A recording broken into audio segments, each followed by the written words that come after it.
Hey, hey, hey. Welcome, everybody, live from Denver. It is Friday night, and let us make sure that all is well, and it appears to be. Hey, critics. Hey, everybody.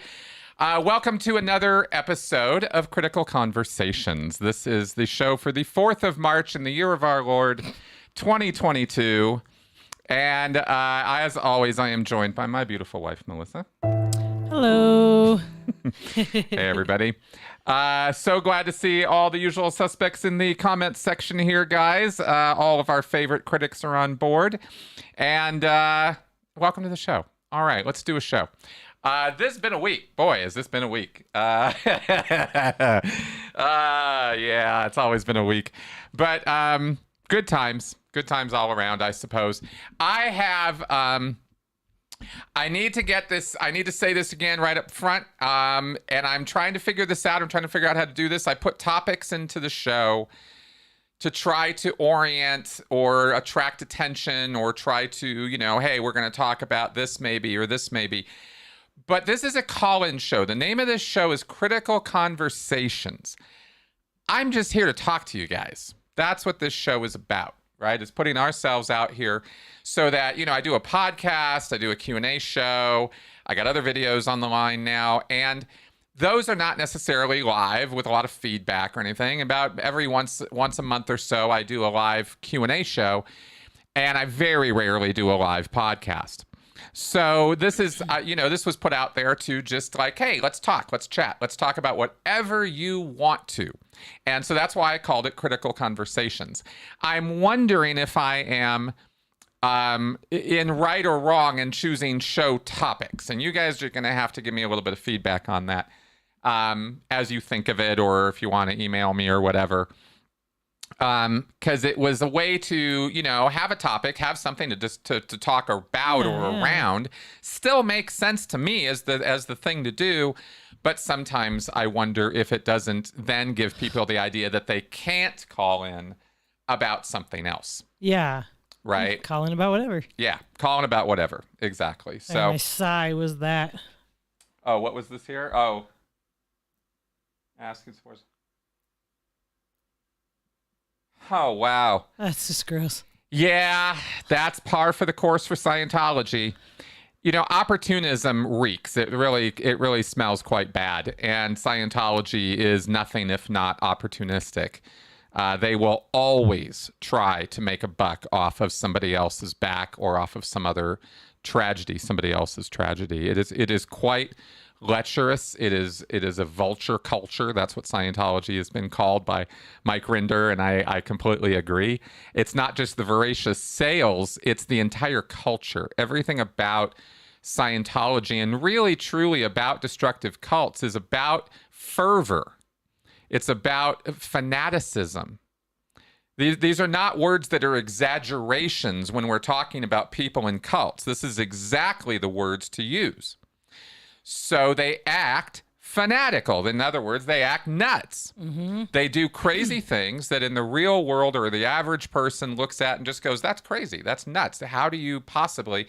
And it's because they're in such a different headspace and they're looking at the world through such a different lens that things like this make sense to them. And imagine how twisted your worldview would have to be to make that make sense. That people need to be giving money so Scientology can ship books to Ukrainian libraries because somehow that's going to save them or something. Somehow, yeah. Like I actually, this is, what's really sick about this is just yesterday, I was joking with a friend of mine about something very similar about, oh yeah, well, let's just go pass out a bunch of Way to Happiness books in Ukraine and the Russian troops will all read it and surrender and everything will be great and we'll all just get along, right? I mean, this is the kind of thinking that exists in the Scientology world, and then boom, there's that. Mm-hmm. I'm like, am I surprised? No, of course not. Okay, so yeah, exactly. Well, yeah, Robert, that in an ultimate sense, that is true. That is what Scientology is about, is they are about, it's about, there's another way of looking at cults and cultic activity. which kind of fits in with what we're going to talk about today as far as the religious abuse and stuff, which is that it's about compliance. So much of what goes on in destructive cults like Scientology or the Moonies, which is what I was harshly reminded of today in editing my podcast for this week, is about compliance. It's about making you do things, even if you don't want to, convincing you that it is the right thing to do, and therefore you are obligated to do it. And so it's kind of like, it's not just about what you want or desire, it's about what you have to do. It's like laying it in that deep, Ugh. Anyway, nasty, nasty stuff. Yes, it is. On a lighter note, how was your week? It all happened. It was all right. Yeah, I got to go out last night with a friend, and I have a busy weekend coming up, so that's good. Yeah, we do. Mostly worked, but Yeah. We do have, we are, by the way, very, very much looking forward. Today is the premiere. Today is March 4th, 2022, and that means it is the premiere of The Batman. We could not let this go unremarked. This had to be commented upon. I was maybe let's save it for the end of the show, but but no, this is something we are really pumped about. We've got our tickets for Sunday morning because we wanted to skip the craziness and we have other stuff going on, so that works best. Exactly. So Batman it is, the Batman. The 3-hour mega Batman. 3 hours. Yeah. It better be worth my 3 hours. That's right. I love Batman, but not all Batmans. Well, my brother was suggesting to me today that, since it's Robert Pattinson playing him, that maybe he'll glitter. And I thought, I was like, yeah, no, I really hope this Batman does not glitter. So you will definitely be hearing my thoughts and feelings about this movie next week. I'm counting on the fact that I'm going to like it. I'm just wondering how much I'm going to like it. I'm wondering if I'm going to be watching it the same way I found myself watching The Dark Knight, where about halfway through that movie, watching Heath Ledger's performance, my mouth just opened. I just can't believe how good this is. As I'm staring at the screen, watching this movie play out, just 100% focused on what's going on in it and loving every second of it. And that was my experience with Dark Knight, right? First time I saw it in the theater, it was just absolutely blown away. Oh, yeah. Right? Me too. I was just like, whoa, I didn't know he could do this. Right? I mean, I was impressed with him with other movies and stuff, but I never saw him as the Joker, and then he really nailed it. Exactly.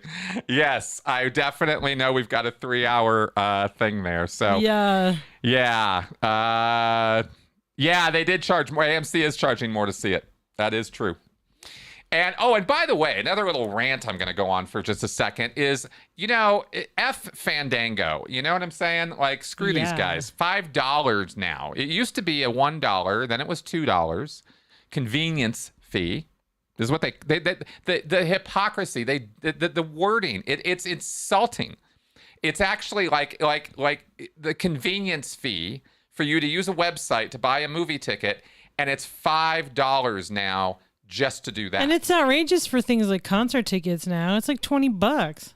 Yeah. And you're just like, are you serious? I got to pay $10-$20 so I can hit a button? Like, why? Exactly. I'm doing all the work here. Exactly. And like I said, this was incremental. It didn't start that way. A couple of years ago, it wasn't $5. It was $1, and then it was $2. Yeah. This is creeping, and it is creeping awfulness. And anyway, I wish we had more. I wish we had more power to do something about that stuff. Okay, but call in line, by the way, 984-214-4154. If you wish to call in and talk to us about anything on your mind, you may do so. Somebody mentioned in the comments before the show started about Ukraine and Russia. I'm happy to talk about Ukraine and Russia. I don't know how much I can really offer on the topic. It's war. Not my expertise. It's foreign relations, not my expertise. I can talk intelligently about Manafort in the Ukraine and the screwing over of the Ukraine that's been going on for years by opportunism from Western nations, and Trump's nonsense with the Ukrainian president. Remember that? Remember that whole scandal? That was Ukraine, right? That was Trump fucking with Ukraine. And now here we have Russia, doing the ultimate nonsense with this by actually invading militarily and killing people, and that's completely nuts.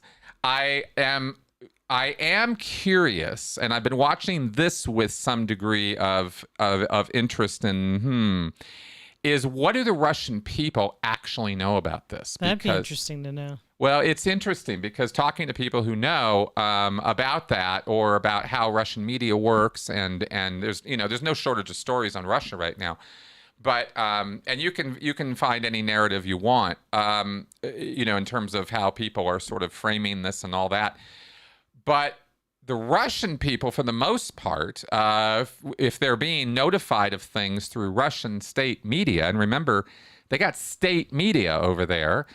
That is very much controlled media. And so they don't get told all the things we do. And the people who are protesting over there are doing so, I've read, because of what they're seeing or being exposed to by Western media, not by Russian media, who are giving this Putin's storyline that they're somehow denazifying the Ukraine. Oh, and that's literally what he's telling them, right? And and they went in there and did that. And apparently today they took over a nuclear power plant.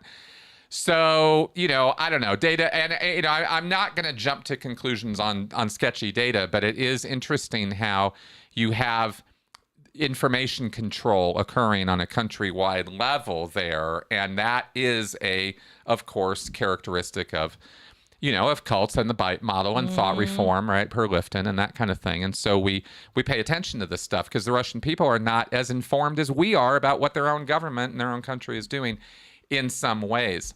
On the other hand, we're not informed about, day-to-day life in Russia on a usual basis. And so you see us over here saying and thinking the most ridiculous things about Russian people. Putin's one thing, and the Russian government is another thing, and then the people are another thing. And you're talking about 14 time zones? Something like that. Yeah. A tremendously broad width. You think America's diverse. Right. This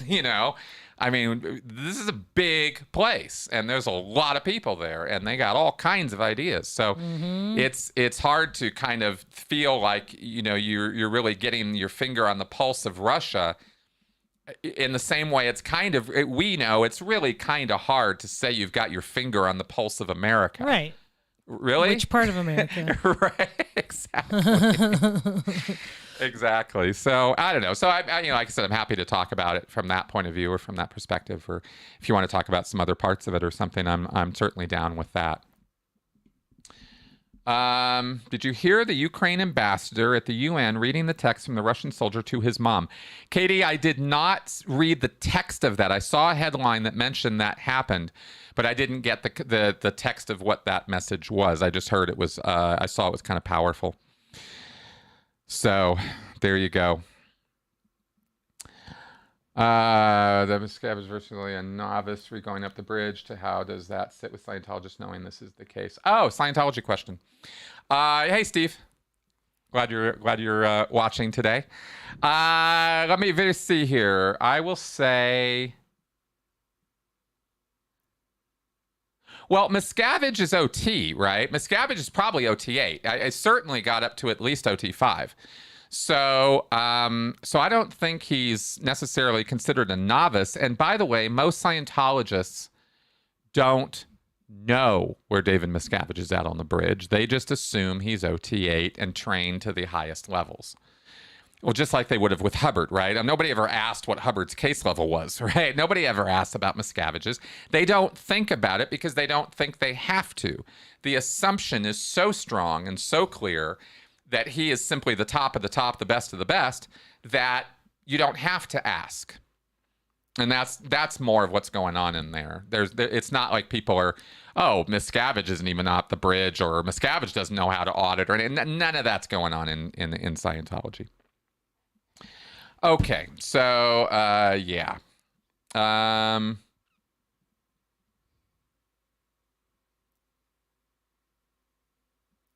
Okay. Hey, Texas. Okay. Yes. Okay. Good, Steve. Glad you got that answer. All right. So, let's go ahead and talk about the topic. Yeah, let's do that. Okay. So, religion and child abuse. Here's honestly, I'm going to be honest with you guys. I was editing my podcast today, and my podcast is an interview with Jen Kiaba, and it's her story. And Jen Kiaba grew up in the Moonies, the Unification Church. This is the same group Steve Hassan was a part of and escaped from in the 70s. She grew up in it much more later than the 70s and had a terrible story to tell. I mean, there's just a tale of woe and abuse. And it's a two-part thing. So the first part will drop tomorrow, and then the second part will drop next week. And I was editing the first part again today, and there was so much abuse rained down on her as a child. As young as 8 years old, she was being labor trafficked. In other words, and this is what made me think to want to bring this up. When you go out to fairs or parks or beaches or malls and you see kids selling stuff, you ever see that? Because I see it all the time. And when you do, you might want to do a double take, and you might want to go check that out.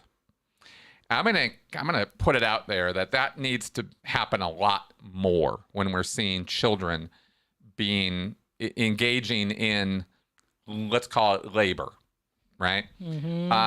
Because it looks cute, and it's this little, blah blah blah. It's all so cute. Here's a little dollar. Give me the little glow ring, or the flower, or the this, or the beads, or whatever.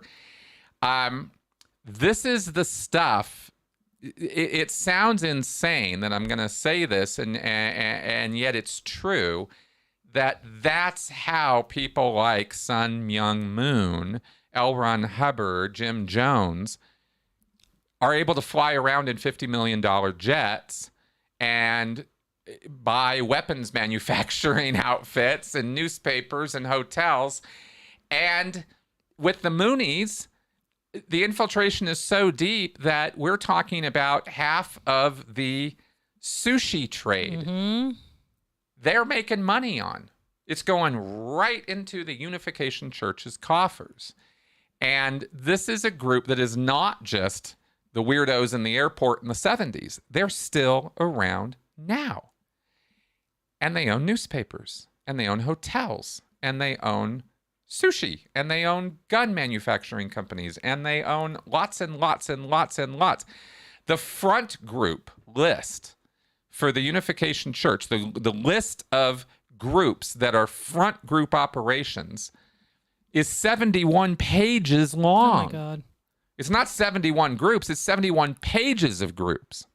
These are just a couple of the tidbits coming out of this podcast. But this is the kind of stuff that, to this day, gets me really pissed. It makes me really, really, really, really mad. Even still, right? Like there's a lot of stuff I've kind of gotten used to over the years in terms of some of the awful that goes on. But this is when it gets to kids and when it gets to sexual abuse, I still get very, very, very riled up about it. And so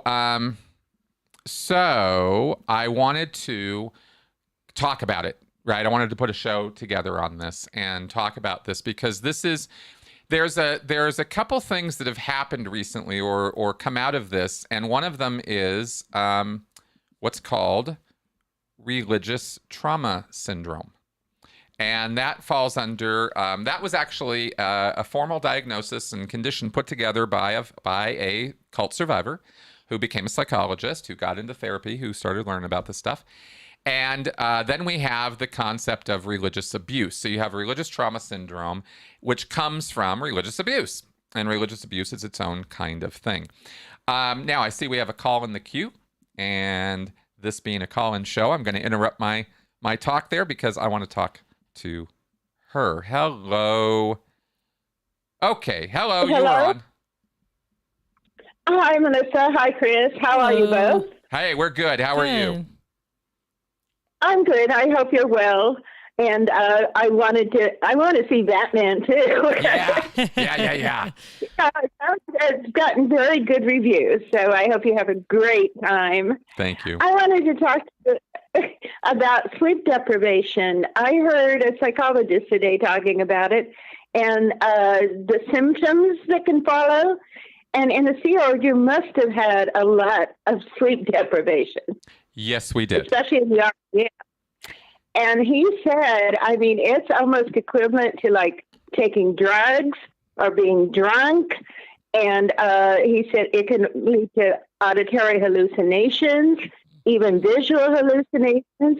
So I wonder, did you are feeling like not yourself, like having a identity crisis? I just wondered if you felt any of these things while you were working so hard and getting so little sleep. Yeah, absolutely. I can actually talk about this quite a bit because there was a lot of sleep deprivation in the Sea Org. The biggest, longest stretch for me was 5 straight days. And that's you didn't sleep at all? Yeah, I slept about 3 hours. Okay. Yeah, and that was yeah. I mean, it was like a 10-minute nap here and falling asleep at the desk here until somebody comes and wakes you up kind of thing 5 minutes later, right? It was very, very hit and miss, and we were having to do a whole. There was a lot of file work and paperwork and stuff, which made it 10 times worse because you had to sit there and concentrate on written work and stuff and reading and trying to comprehend stuff. And by day 5, that was pretty much over. I wasn't really able to process information so well at that point. It was the first and only time I've ever had espresso, by the way, trying to stay awake. Yeah, it was bad. I don't see, if they're supposed to be so big on saving the planet and all that shit, I don't see how they think you can do anything when you don't have enough sleep. Yeah. Aren't they aware that that's very detrimental to your health? It's the one thing, we can quit drinking, we can quit smoking, we can quit drugs, but we all have to sleep. Yeah, well, this is why I mentioned earlier this thing about compliance, right? Because when you're in a destructive cult, Scientology, the Moonies, etc., the mission of the group, the goals and ideals of the group are more important than anything else. Than your well-being. Very much including your well-being. Your well-being doesn't mean anything compared to the purpose and activity of the group. And this is a really key point of these groups, is that they work you over until that is true for you, until you're the one who's investing all of yourself into a thing to the point that you will kill yourself for the cause because you really think that martyring yourself would be a good thing to do, or that the cause is you're not even thinking of your own survival because the group is so important to you when you are so in that kind of headspace. So you think you're saving the world. Yeah. So the irony is that if they cared for your well-being, you would actually do a better job. That is the irony, and that is the thing that is so self-destructive about these groups, and why I say that not only Scientology, but every one of these groups contains the seeds of its own destruction in its DNA, in its very makeup, right? These are not sustainable activities.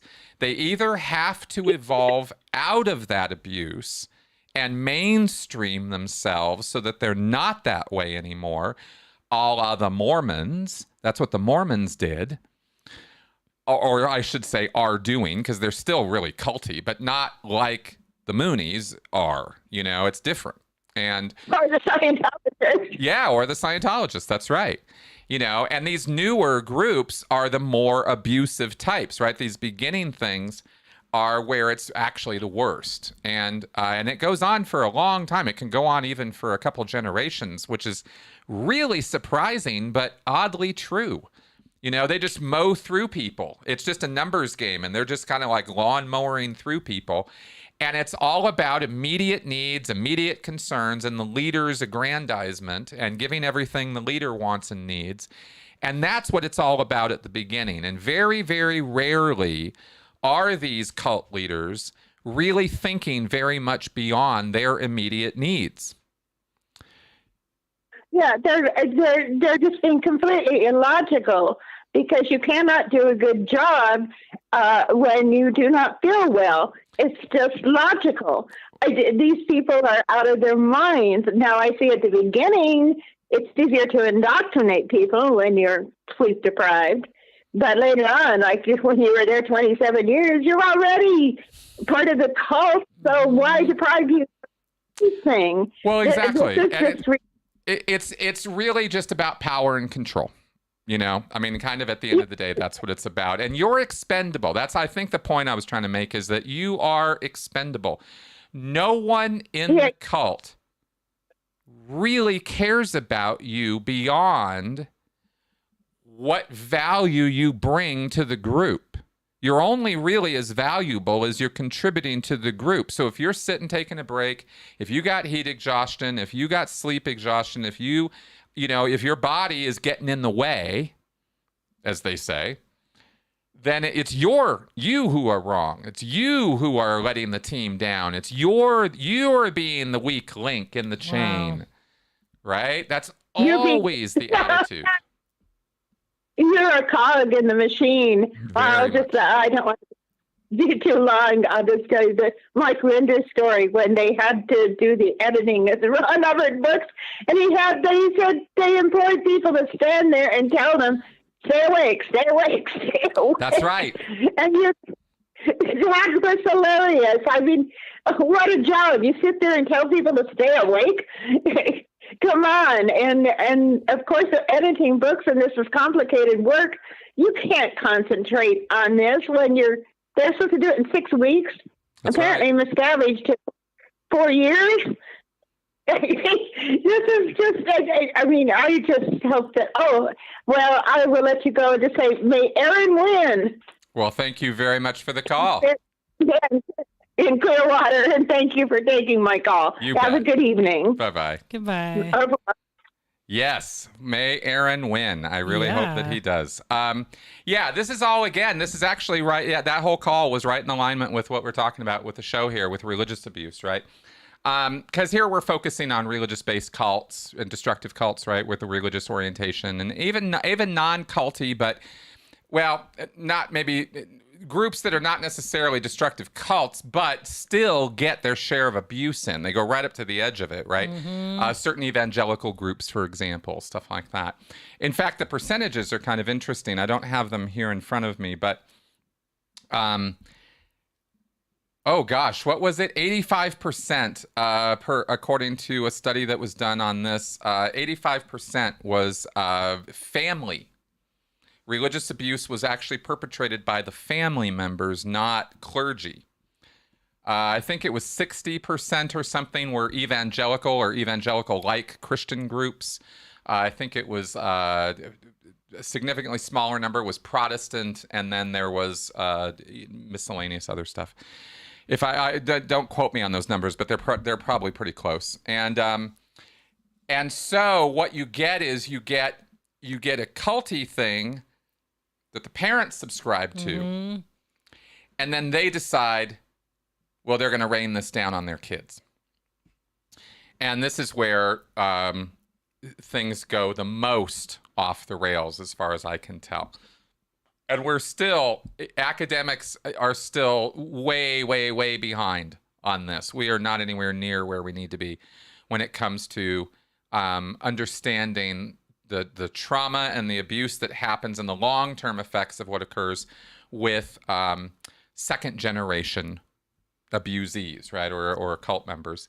And but we do know already from the few studies that have been done that the long-term effects of religious abuse in a household are longer lasting and create different and more complicated trauma than just, say, regular physical abuse or bullying, which are bad enough. Don't get me wrong. You know, obviously this isn't, well, it's so much better to just beat your kid. Obviously, it's all bad. But it's interesting that this actually makes it worse. And if you look into the reasons why, they kind of leap out at you right away. Mm-hmm. You know? We have another call in the queue. Oh, they're still screening. Okay, there we go. All right. Okay. Let's pick this up. Hello, is this Liz? It is. Hi, Liz. Welcome to the show. Hi, Chris. How are you? I'm good. How are you this evening? And Melissa, how are you? I'm doing all right. And how is Mr. Seven? Oh, he's. I guess oh, you didn't know. Yeah. Did I miss? Oh, I'm so sorry. No worries. Thank you. I'm so sorry. I know how that feels. Yeah. No worries. Anyway, one of the things that I noticed, you know, having been born and raised Catholic, you know, the worst things about the Catholic Church was obviously the abuse was bad enough, but it was the hiding of the abuse. Yes. And the moving of priests from place to place. And there was a lot of that kind of stuff. But there was, I don't find that there's anything inherent in being a priest that makes you want to be a pedophile, because pedophiles are not, I mean, you know, pedophiles are predators. And they go where the prey is. And I think a lot of pedophiles put themselves in those spots, whether it's with the church or whether it's in whichever group, whatever puts them near their prey. Yeah. And, you know, I mean, I just turned on, so I may have missed a lot of what went on, but it's terrible what these poor kids go through, and it doesn't make it any better. They're still classified as priests, and they're still doing these terrible things. And until we call them out, whether it's the Catholic Church or Scientology or evangelicals or whichever cult it may be, you know, you have to look at the fact that very often, you know, predators get into this stuff because it puts them right where they want to be. That's right. Right near the things they want the most. Exactly.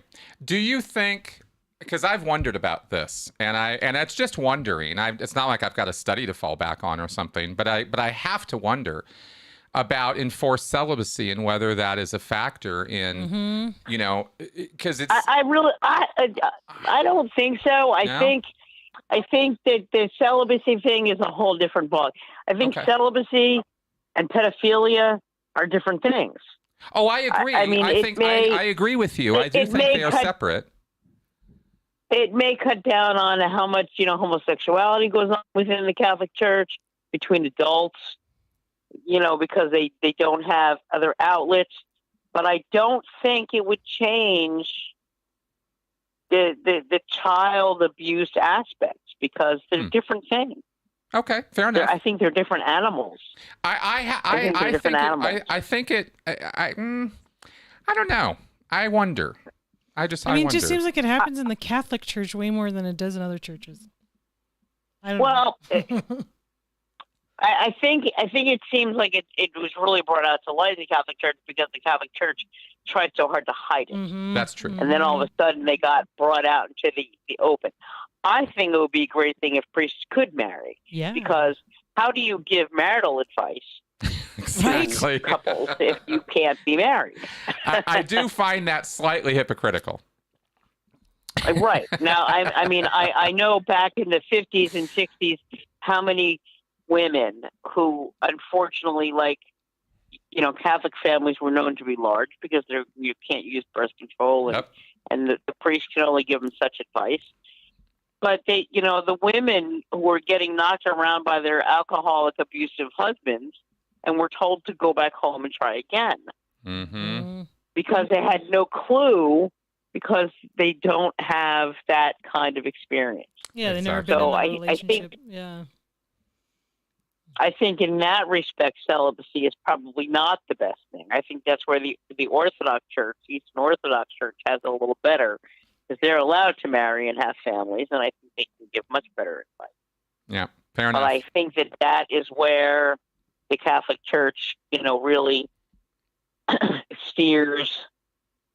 It's funny, if I go in the hospital and I check in, and I'll still identify as Catholic, but there's so many things about the Catholic Church that just make me want to pull my hair out. Yeah. I can't say I'm a big fan. It just makes absolutely no sense whatsoever. No. But that's just how I. But I think as far as when it comes to the kids, I think it's not about being a priest that makes you a pedophile. It might lead to the other homosexual affairs between the grown men, but pedophilia is another ballgame, and I think that's why you find them as coaches and all other kinds of stuff, because that's where the kids are. Well, and as a kid, you are taught to worship the priest. He is next to God, so if the priest tells you something, you have to say yes. I mean, there is no arguing with it. So you don't stand a chance. Well, exactly, and that's why it makes me, with a power disparity of that magnitude over time, and with because it's weird how it seems to be. I don't know. Maybe it's just because they get busted when they're older, but it seems like older priests. But regardless of the age, I don't know if that's really a factor. But certainly those power disparities are, and I can't help but wonder. I don't know that alone is going to create a pedophile, but I just wonder with the. I know how difficult and how what a control mechanism it is, how what a mind screwery it can be to have an enforced celibacy existence. You know what I mean? Because it's so contrary to everything your body is telling you. I think that causes other issues in the church, but I believe that pedophilia and the celibacy are different things. I think that because these people know what kind of power and control they will have over their prey, it's something I think the Catholic Church needs a better screening process, or maybe they're just taking anybody because no one wants to be a priest anymore because it has such a negative connotation. Yeah. That people that probably should be, who really are good human beings, don't, because yes, they should be allowed to marry, but people make assumptions. I had these two wonderful priests when I was in high school. We just thought the world of them. I mean, they were just gods. Yeah. And then it turns out 15 years later, I find out that both of them are in priest jail, because they don't really send them to jail, because they'd probably not make it. They'd probably not survive jail. But they have like priest jail. And they ended up dying there, of whatever they, one of cancer and one of something else. Wow. But it was just like, oh my God. And the end of my senior year, I ended up in the hospital with appendicitis, and 11 o'clock at night, I see two priests at the end of my bed, and I'm heavily drugged, going, oh my God, I'm dying. They're here for last rites. What's going on?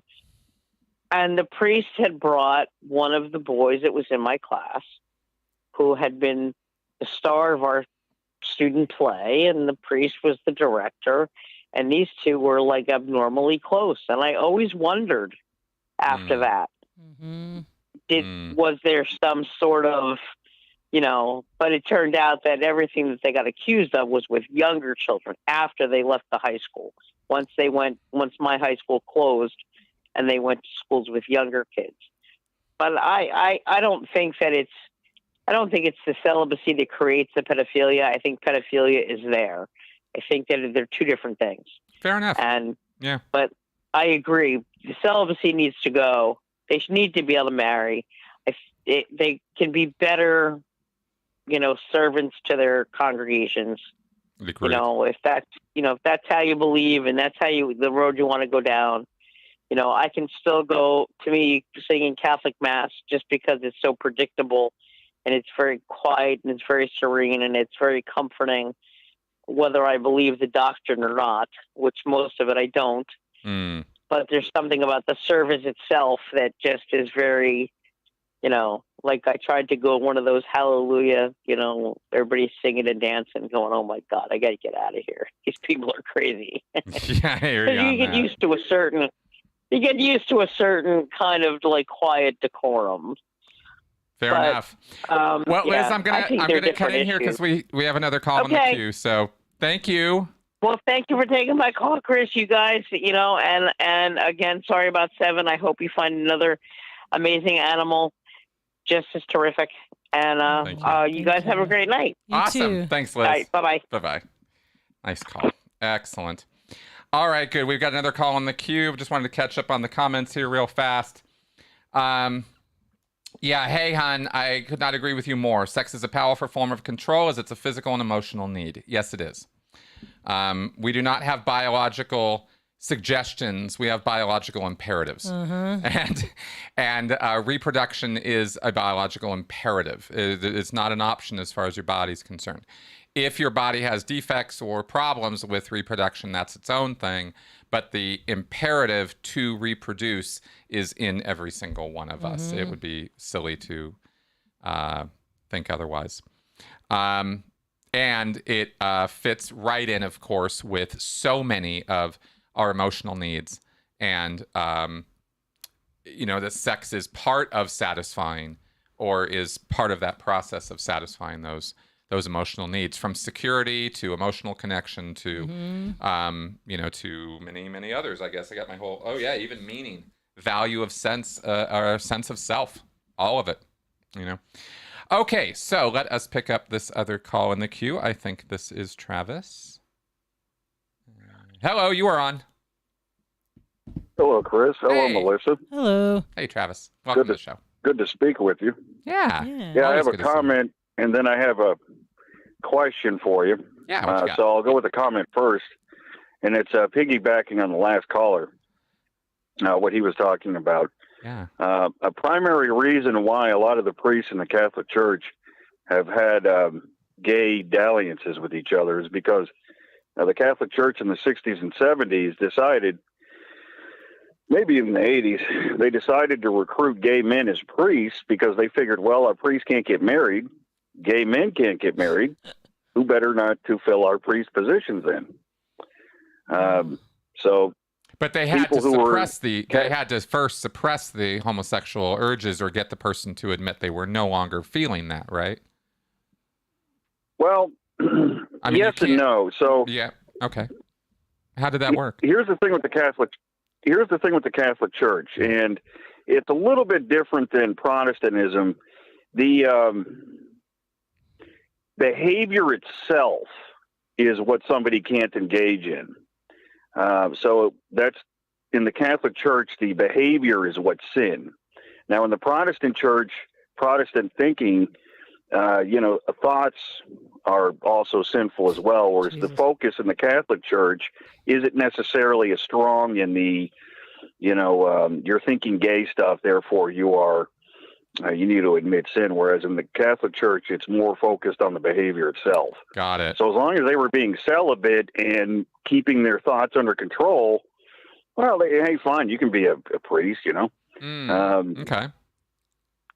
So, listen, I'm a man. I can tell you that I can't always control what my mind does, but Right? I can certainly, perhaps that happens to women too. I don't know. But I can certainly change my gaze. I can think about something else. I can go about my business. So, well, that is an interesting point. That is an interesting point, Travis. Thanks for bringing that up, because I was not aware of that as a historical point. It makes sense to me. I've never heard it before, so you're the only one I've got that from, but I find that fascinating. Now, by the way, the same thing didn't go for nuns. They weren't recruiting Lesbians. whatever the equivalent was, lesbians or. Listen, hey, I don't want to use un-PC terms here, right? Now, in my normal everyday life with my friends, I'll use some terms that aren't necessarily, PC. But so, Right. anyway, No that being said, let's move on to my yes, point, please. or excuse me, my question, and this is directly for you, Chris, about cults. Well, I guess, Mel, you may have some input as well. Cult mind control. It's my understanding that in somebody who's living communally or in cults, food is very much restricted. Yeah, or controlled. Yes. Or controlled. So there are two different categories. Mm-hmm. Now, I think you can speak to this. When somebody is not getting fed as much as they need, their body then goes into sort of survival mode. Correct. And you're not really thinking in the higher order thinking that all of us like to think we're doing. I mean, I'm not very good at it, but hey.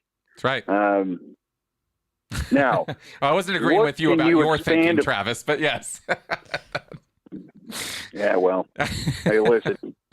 Anyway, so what kind of input do you have for this? You were in the Sea Org. Yeah. You complained about the eggs. All the time. You complained about the lack of food. Yeah. What can you say about the lack of food and how it affects the mental capabilities and how that's used as control? Oh, absolutely. Yeah, this is a big deal. And this actually comes straight out of the Chinese re-education camps.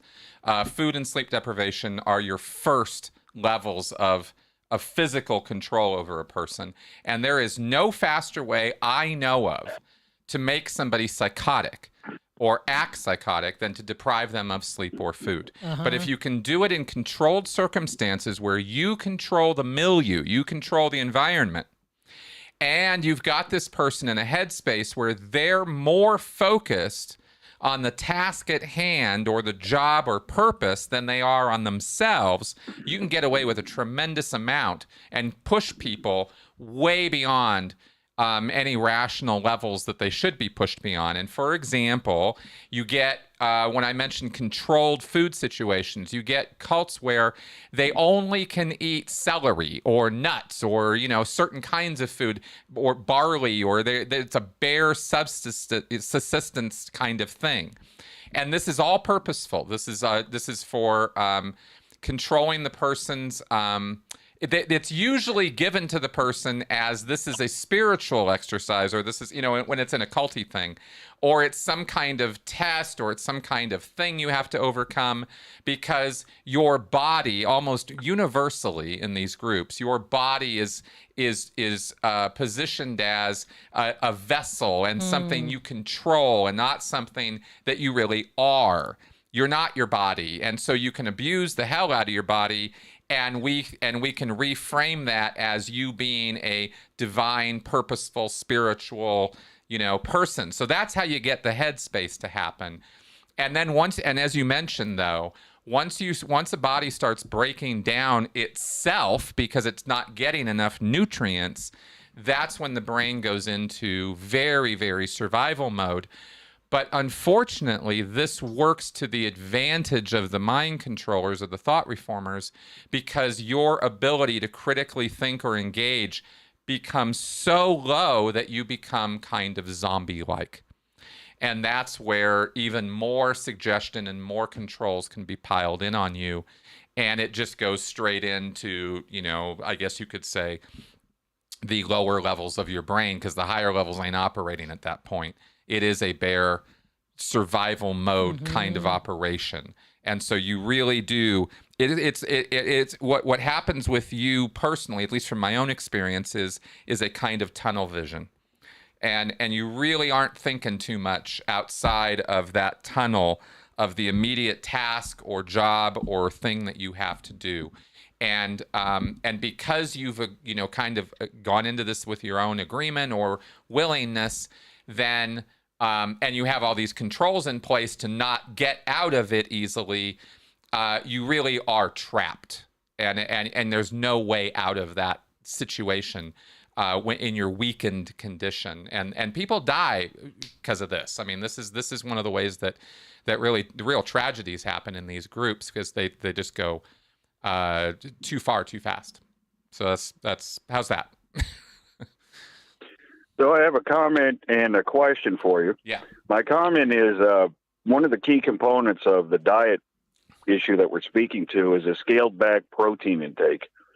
So your body has a certain measure of protein. It's one of the most basic and primary things your body needs to function. Mm-hmm. And once that's scaled back 80%, 70% over an extended period of time, that's when the body really starts running on fumes and then begins to dip into glucose levels and eating muscle tissues and so forth. Now, that's just an FYI. My question to you, though, is you talk frequently, or you speak frequently about your experience in the Sea Org. Mm-hmm. At any point, during your time in the Sea Org, not afterwards, but any time during your tenure there, did you begin to realize, hey, wait a minute, they're intentionally screwing with my food intake and it's messing with my mind? No, I did not think that exact thought. But what I did think, we did think about food all the damn time. And I was driven, to my shame, to even taking food out of the canteen from time to time because I was so hungry. I made efforts at the end to pay it back, but I don't know that I ever got it all fully paid back. This is what we the system that we were in is the thing that received the brunt of our complaints. It was never Hubbard or Scientology or Miscavige or anything like that, of course. It was that we weren't making enough money to have a decent food allocation amount in the budget so that we could have the food that the stewards wanted to make for us. They had menu planning that had decent food, but they could never afford it. And so we were always on some, substandard kind of diet because of that. And the blame stopped with us. And that was the trickery to keep my mind in the game of, I need to work harder. Everybody else around here needs to work harder. And then we can finally have some food. And it was only after getting out and finding out how much fucking money was in the bank accounts of Scientology that my temperature went, out the roof on that. Because prior to that, I had always blamed us rather than the church at large, if that makes sense. It does.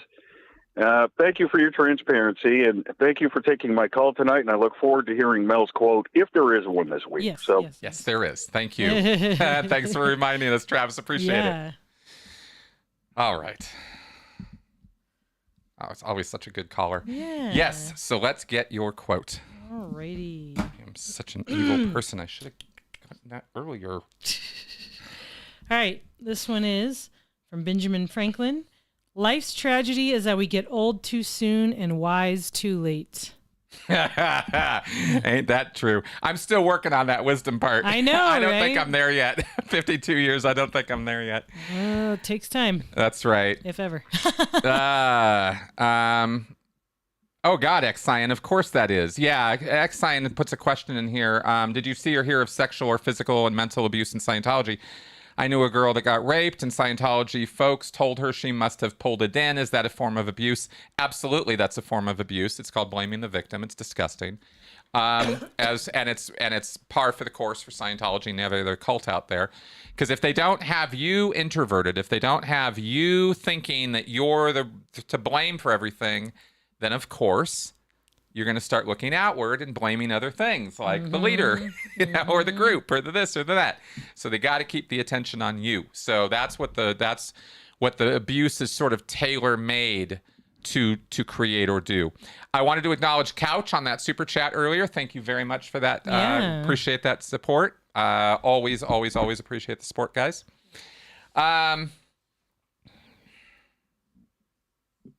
Oh, yeah, the anonymous taking down websites and cyber attacks and stuff. I don't really have a whole lot of an opinion about that, to be honest with you. I know all is fair in love and war and all that, but I don't like war. I don't like what it does to people, and I don't like I just don't like it. So, but in this case, of course, Russia is the aggressor, and so having people push back against them is a good thing. I mean, I got to give it 2 thumbs up. I'm not going to say, hey guys, don't do that. Not in this circumstance. I mean, things have gotten to where they've gotten to, and Russia needs to be stopped. It's just not right what's going on. So go anonymous on that. Please continue. We need Putin out. We need some sane leadership in Russia. It's a mess over there. We got our messes over here, but I can comment on the fact that it's a mess over there, and I think I'm on safe ground when I say that. Russia's a great, big, huge place. There's a lot of history, a lot of nutty stuff going on over there, but those people deserve a lot better than what they've got, and I would like to see that for them. I'd like to see Russia actually become a prosperous place with a non-authoritarian, totalitarian kind of, nepotistic, whatever. Not nepotism. What's the other one? The oligarchy. The rule by the rich. Oh yeah, oligarchy. And powerful over there, yeah. Right? Like, I'm sick and tired of that crap. I'm sick of it here too. Because we got our oligarchs over here, but we don't use that language when we talk about our billionaires, because our billionaires are the good guys. Sure. And their billionaires are the bad Bezos guys. And it's just, come on. Please.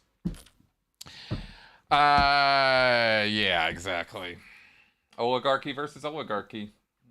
Yeah, exactly.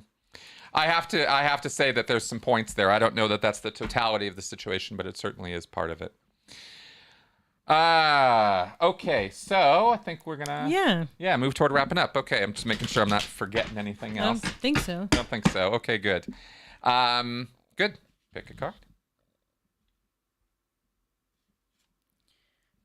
The just world hypothesis.